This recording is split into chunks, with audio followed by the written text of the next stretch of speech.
তৃণমূলের প্রচারে গতি হরিশ্চন্দ্রপুরে মাঠ গরম করলেন মতিবুর রহমান। মালদা জেলার হরিশ্চন্দ্রপুর বিধানসভা কেন্দ্রকে ঘিরে নির্বাচনী আবহ ক্রমে তপ্ত হয়ে উঠছে।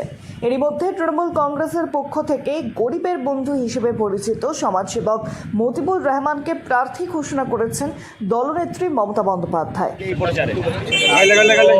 আমার গ্রাম থেকে স্টার্ট করলাম, খুব সাপোর্ট পাচ্ছি মানুষের। বাস বুঝি বলছে গরিবের বন্ধুর সাথে আছে, দিদির সাথে আছে, অভিষেক স্যারের সাথে আছে, বিভিন্ন যে লক্ষ্মী ভান্ডার আপনাকে যত সুবিধা আছে সব টাকা পেয়েছে কিনা, এই মাসে টাকাটা ঢুকেছে কিনা, ওটা বললো কথা বললো না সব ঢুকে গেছে টাকা, আমরা দিদিকে বলছি। ওটা আমার কাকা, মানে ভালোবাসা, আমার গ্রামের লোক তো ভালোবাসা, আমাকে খুব ভালোবাসে। আপনার জানেন ও লেগে খুব ভালোবাসা পাচ্ছি আর আগে পাবো। আর ইনশাল্লাহ আমি হরিশ্চন্দ্রপুর লোকের পাশে আছি আর থাকবো।